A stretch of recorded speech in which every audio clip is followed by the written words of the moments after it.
Agustín, muchas gracias por haber venido. Muchas gracias a ustedes. En una línea, ya está Carlos Heller para charlar el aspecto más económico de todo esto. ¿Cuál es la mayor virtud política de Carlos Heller? Y le aviso, le vamos a preguntar lo mismo a él de Agustín Rossi. ¿Cuál es su mayor virtud política? No, bueno, tiene varias virtudes. Tiene un partido político. En primer lugar, un partido político que funciona, que tiene su Partido congreso, Solidario. que tiene cuadros políticos. Nosotros tenemos una relación y un trabajo conjunto muy intenso desde hace muchos años en la provincia, en la provincia de Santa Fe. Ese en primer lugar. En segundo lugar, es un dirigente político que con capacidad económica y con capacidad de gestión económica financiera, porque estar como presidente del banco, entonces que del Banco Credit Corp, encontrar y combinar esas tres cuestiones son más que importantes.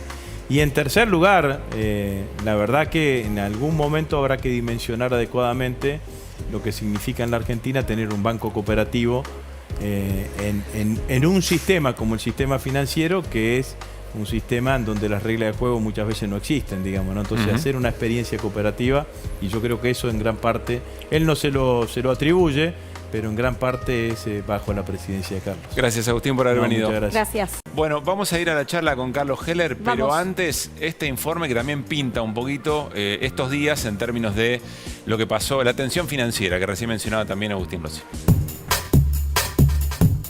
Estamos muy contentos de poder hoy anunciar el final del cepo cambiario en Argentina. Tenemos que hablar de un evento dentro de lo que es el mercado cambiario que genera cierta curiosidad, ¿no? Sí. El dólar blue, el dólar ilegal, aquel que siempre se ubicaba, yo te diría, varios centavos por encima de lo que era la cotización oficial, y que en algún caso en la historia reciente llegó a duplicar el valor del dólar oficial, hoy está cotizando por debajo de lo que es esa marca. Revela que este mercado es absolutamente manipulado, que el precio es una decisión de unos pocos. Toda esta ola, esta corriente, digamos, especulativa, está jugando a favor de la propuesta de Mauricio Macri. Lo que le va a interesar a esta conducción del Banco Central, en coordinación con este Ministerio de Hacienda y Finanzas, es que el valor del peso se mantenga, que el poder adquisitivo del salario no se pierda y que la inflación efectivamente vaya bajando gradualmente. Lo que se conoce como inflación Congreso alcanzó el 4,8 en el último mes. Esto está pasando ahora en la habitual conferencia de prensa que se da allí. Los argentinos mayormente, de los más vulnerables, no compran dólares. La clase media, media baja, no compra dólares. Entonces, cuando uno piensa en ese mercado, es para un círculo muy chiquitito de gente. El dólar ilegal no sabemos cuánto mueve porque es ilegal. Las presunciones es que mueve algunos millones de dólares por día. El contado con liquidación, que es el mercado donde se compran dólares a través de los títulos, mueve 60 millones de dólares diarios. El mercado oficial de cambio mueve 1.000 millones de dólares diarios. Claro. Son dos mercados insignificantes. Cualquier maniobra especulativa en ambos mercados mueve los tipos de cambio, para arriba o para abajo. En un mercado muy chiquito puede haber quien decida, por ejemplo, salir a comprar para generar una suba de ese precio. Puede ocurrir perfectamente. ¿Está tranquilo o se está agachando para tomar impulso el dólar? No, por lo menos está tranquilo. Hoy en los primeros días está bajando un peso, 195 es el valor del dólar blue más bajo desde octubre. El dólar nos trae problemas, Rubén, contanos. Más problemas, un pesito más de problemas, 238, ya está el blue. El dólar ilegal es un mercado muy chiquitito que tiene que ver con la ciudad de Buenos Aires, con la City, lo que se dice, pero es un mercado muy chiquitito y es ilegal, ¿sí? Nosotros, todos los precios que hoy recibe la economía, ya sea porque exportás o porque importás, se manejan al dólar oficial. Muy bien, buen resumen, que además incluía, por supuesto, definiciones de la actual ministra de Economía. ¿Cómo te va, Carlos? Buenas ¿Qué tal? Buenas noches, ¿cómo les va? Bueno, sobre lo que haya dejado el informe, pero además, aún así chiquito, tiene capacidad de daño, ¿no? Sí, claro, Ese porque yo veía hoy, alguien ponía de vuelta en escena aquel discurso de Cristina en la Eurolact, cuando hablaba de qué proporción del poder manejan los gobiernos y qué proporción de poder manejan las corporaciones económicas, mediáticas, etcétera, etcétera. Yo creo que eso es una cosa de la que no hay que olvidarse nunca, porque si no uno a veces pierde la noción. Aroskin decía anoche acá, ¿no? Sí, muy bien, Heller mirándonos. Sí, decía algo que es fundamental. Toda esa desconfianza tiene que ver con que no les gusta. Ellos instalan eso. Si pones un tipo del mercado, todos están diciendo que es maravilloso, ahora sí, aplauden, etcétera, etcétera. Pero en definitiva, siempre lo que está en juego es lo mismo. ¿Qué? Cómo se acumula y cómo se distribuye. Siempre.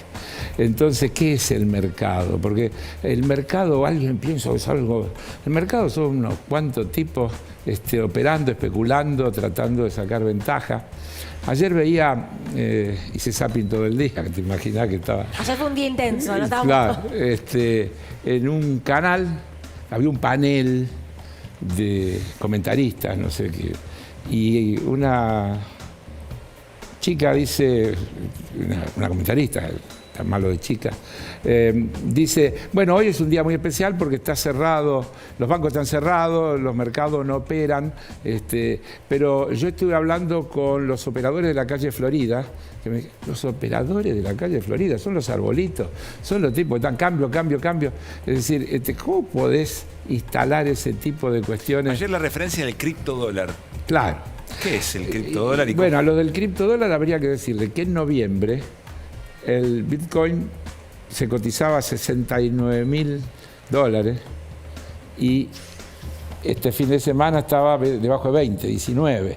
Así que muy bien no le fue a los que le creyeron e invirtieron. 69 en noviembre. 19 este fin de semana. Ahora, Carlos, Pero de eso nadie habla, porque como esas son pérdidas de mercado... Pero se legitima como referencia para saber cómo está la cosa. Claro. Ahora, Carlos, cuando hoy se comparaba el discurso o las primeras palabras de Silvino Batakis diciendo, no hay mucha diferencia con Martín Guzmán, no plantea nada que uno diga, wow, esto viene a romper con algo, viene a dar vuelta una tortilla. En ese sentido, ¿vos creés que igual puede haber un cambio? Digo, que lo lleva adelante otra persona, ¿implica otro tipo de reacción? Sí, porque creo en la política como un factor fundamental.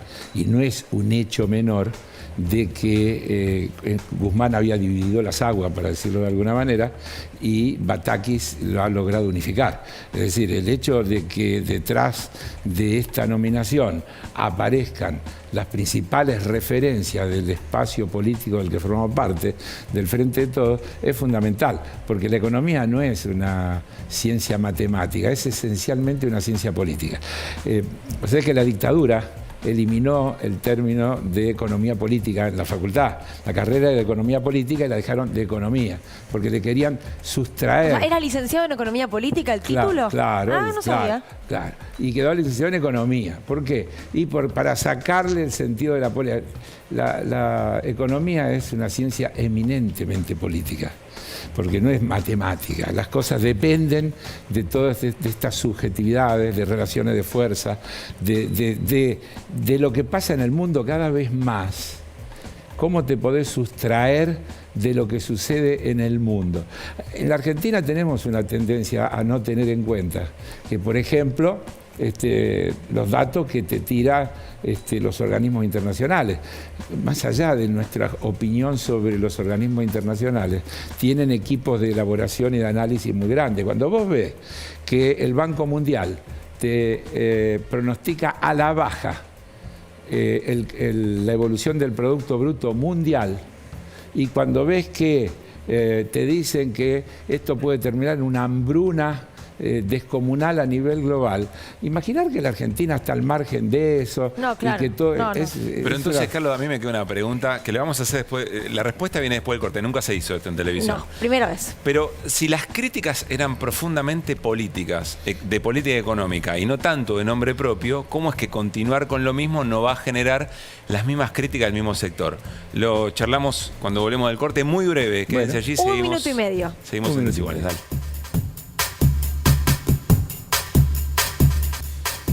Bueno, muy bien. Seguimos adelante, Juancho Agosto. La voy a hacer esa pregunta, Juancho, queda tranquilo. Seguimos adelante en Desiguales. Bueno, Carlos, quedó planteada la pregunta, un poco en sentido que le preguntaba Nico Fiorentino a Agustín Rossi. Está claro que hay un mayor consenso político y eso es un dato muy importante para el día lunes, después del fin de semana que se vivió.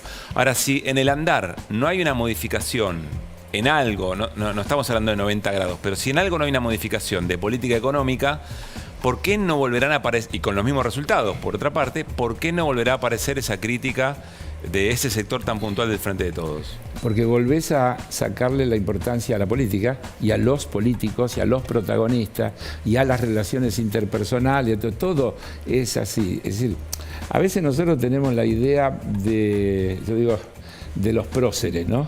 Entonces San Martín era un señor que estaba todo el día con la bandera acá puesta al hombro. No tenía emociones, no le pasaban cosas, no iba al baño, no le dolía la barriga, nada. Siempre estaba o en el arriba del caballo o con la bandera. Y no, después resulta que los políticos y las políticas somos personas con sentimientos, con broncas, con errores. Pero ¿cómo resuelve eso la redistribución del ingreso? No. La redistribución del ingreso, y creo que lo que dijo Batakis hoy no tiene mayores diferencias con lo que ha venido diciendo Martín Guzmán, se apoya en que tenés que crear la riqueza necesaria. Ya con vos lo hemos discutido 200 millones de veces. Yo hoy escuché a Batakis decir lo mismo que decía Guzmán, crecer para después distribuir. Sí, claro. Y la sensación es que Cristina lo que dice es no, se crece distribuyendo. Pero es dialéctico y dinámico, porque yo te diría, también dijo Batakis que el déficit fiscal en determinadas circunstancias se puede utilizar como un cebador. Sí. Es decir, por eso digo, una cosa es cuando vos tenés una situación crónica, y además el déficit fiscal no es igual en todas las situaciones, porque también me estoy cansado de repetirlo, el déficit fiscal se resuelve o con endeudamiento o con emisión. Los países centrales lo resuelven con endeudamiento porque tienen la capacidad de endeudarse, se endeudan a centavos, sin costo prácticamente, porque nosotros somos además víctimas del famoso riesgo país, entonces tenemos sobretasa, nos pasa todo lo que nos pasa. Y la cuestión es que, porque Cristina le ha dado el ejemplo de la Unión Europea, yo también lo he dado muchas veces, la Unión Europea permite, no es que los países pueden tener permanentemente déficit fiscal, dice que en determinadas situaciones, para traccionar la economía, se puede utilizar el endeudamiento, el déficit, como una herramienta. Carlos, nos quedan 2 minutos, quiero que... 2 minutos. Pregunte Flor que tiene Me sumo con una pregunta. Si algo que no está de acuerdo la vicepresidente fue el acuerdo con el FMI, de hecho lo votó en contra Máximo Kirchner y ella no estuvo a favor. ¿Ese acuerdo sigue estando hoy en Argentina? ¿Debería renegociarse? Necesito una hora para contestar eso, no un minuto. Yo estuve a favor del acuerdo y dije que era el menos malo de los acuerdos posibles, no cambio de opinión. No hay buenos acuerdos con el Fondo Monetario Internacional. El problema es que no teníamos que haber llegado a esa situación y tener esa deuda. Yo no creo que entrar en default y provocar una crisis por no tener un acuerdo sea mejor que un acuerdo que no nos termina de satisfacer. Creo que la Argentina logró una ventana de oportunidad pateando para el 2026 comenzar a pagarle al Fondo Monetario Internacional. Imagínate si estamos como estamos, si además hubiéramos tenido que pagar los 22.000 millones que vencían este año. Imagínatelo, para entender de lo que estamos hablando. El tema son los condicionamientos. El tema son los condicionamientos. ¿Cuáles condicionamientos? Crecimos el año pasado 10,3, vamos a crecer este año. Las metas que están. ¿Cómo? Las metas fijadas. No hay más tiempo. No es así. No es así. Las metas fiscales son de ir reduciendo este año un 0,6 del déficit con un objetivo principal que es el crecimiento. Y ¿sabés qué? Mirá cuánto creció la recaudación impositiva y vas a ver que se puede lograr reducir el déficit sin ajustar el gasto. Carlos, última pregunta. ¿Te gustaría una Batakis presidenta de Boca después de su paso por el Ministerio de Economía? No la estamos echando ya, pero... Ya la querés sacar. No, pero nadie, asumió hace 2 horas. Nadie está para siempre. Bueno, es otra de las cosas que tenemos en común con Silvina. Por que eso digo. Los dos somos de Boca. Y yo creo que tiene ella mucho para hacer en esto.